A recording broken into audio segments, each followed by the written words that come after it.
Bonjour, bienvenue dans ce nouveau numéro du Clash des favoris. Vous l'avez reconnu, Jérémy Lévy est à mes côtés.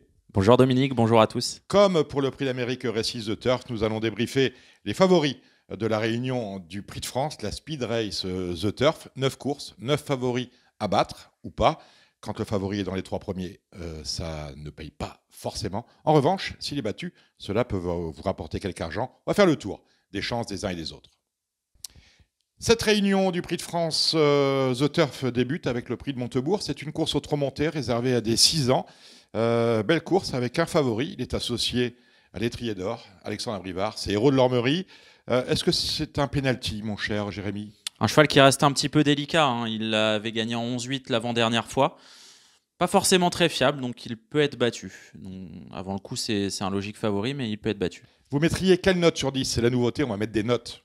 On va mettre un petit 6 sur 10. Eh ben, écoutez, je vais mettre 5 parce que je pense qu'il y a du cheval dans la course. On a Hydre avec son petit numéro, c'est le moins riche, mais il peut faire quelque chose. Et on a Hazard qui a bien débuté dans la spécialité. Donc, Héros de l'Ormerie, eh ben, ça va nous faire 5 ou 6.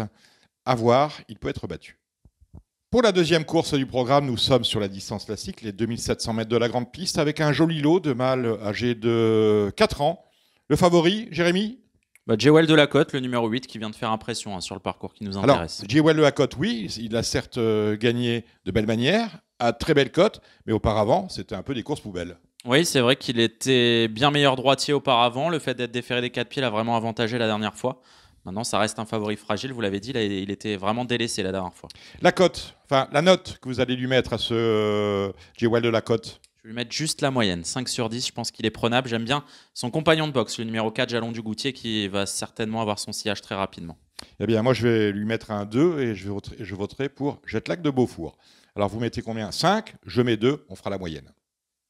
Ils ne sont pas nombreux au départ de la troisième course, c'est le prix Louis Lebourg, un groupe 2 pour des chevaux âgés de 4 ans aussi. Nous sommes au trot monté. Et nous avons un très très bon favori, me semble-t-il. Oui, c'est Jubilé Prior. Hein, depuis qu'il est arrivé dans les box de Jean-Michel Bazir, il surclasse un petit peu sa génération sous la selle. Donc, je vais lui mettre un 8 sur 10. Mais moi, je vais mettre 10. Je ne le vois pas battu parce que derrière, on a des chevaux de grande qualité, certes, mais des chevaux qui sont nettement en dessous de ce concurrent qui est classique désormais, Jubilé Prior. L'heure est venue de la Speed Race des Prix d'Amérique Races The Turf. C'est le Prix de France. Très belle épreuve. Avec, et c'est normal au départ, le vainqueur du Prix d'Amérique Races The Turf, à savoir Hookerberry, qui sera sans doute le grand favori de la course, avec, pas la première fois, parce qu'il a déjà drivé, avec Nicolas Bazir au sulky. Oui, il avait remporté une préparatoire au Prix d'Amérique avec Nicolas Bazir à son sulky. Il a hérité du meilleur numéro possible pour lui, le numéro 3. Donc avant le coup, c'est logique de le retrouver favori. Bon, c'est logique. Et quelle note vous lui mettez? Parce que c'est la logique et la note que vous allez lui mettre, c'est peut-être deux choses différentes. Moi, j'aime beaucoup Ampiam et DSM, le numéro 5. Donc je vais mettre 7 sur 10 à Hookerberry, qui est quand même une très bonne base à mon avis. Alors, je vais mettre 1, comme ça fera une moyenne de 4, parce qu'il y a certes Ampiam et DSM, mais il y a Beats, qui est avec le numéro 10, drivé par Jean-Michel Bazir. C'est une première chance sur la foi de ce qu'il vient de faire. Et on a Don Fanucci Z, avec le numéro 1, qui a fait un show dans le Prix d'Amérique Races The Turf, autrement dit course ouverte, et le favori à battre, c'est Hookerberry. Cinquième course, le prix WTW Hipcover Assurance Hippique, course extrêmement ouverte avec des juments de 6 ans. Et la favorite, on va la recruter sur ce parcours des 2100 mètres avec départ à l'autostart, au second rideau avec Histoire du Lupin. Oui, mais elle va partir en première ligne quand même. Avec le numéro 1, c'est vraiment sa course. Hein. Histoire du Lupin, elle est bien engagée au plafond des gains. Elle n'a été dominée qu'à la fin dernièrement. Elle a beaucoup de vitesse. Bref, elle a vraiment tout pour elle. Si ce n'est qu'elle restera chaussée. Donc c'est toujours un petit désavantage. Mais avant le coup, je pense que c'est une solide favorite. Je lui mets 8 sur 10. Peut-être la plus belle chance de la Réunion au niveau des favoris. Moi, j'y mets un 10.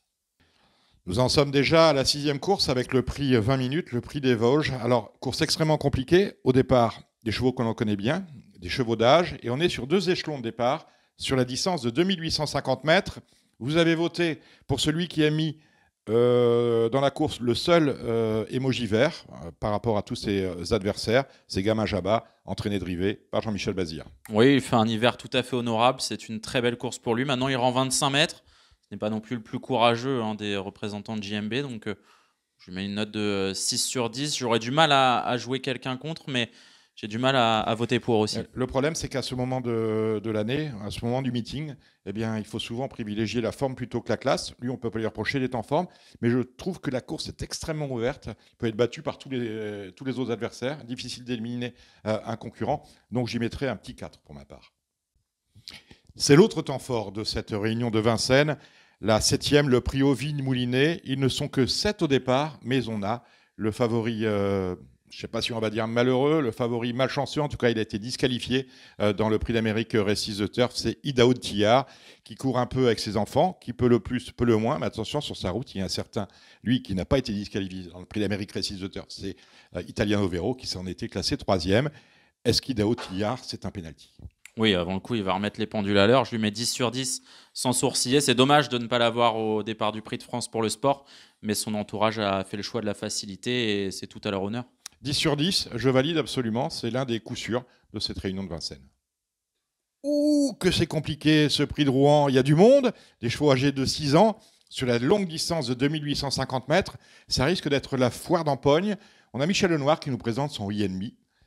Sur ce qu'il a fait de mieux, c'est effectivement une première chance. Mais ouais, c'est une première à ce niveau. Franck Nivard s'entend parfaitement bien avec lui, on l'a vu en dernier lieu. La distance est parfaite pour lui. Maintenant, il manque un petit peu de maniabilité.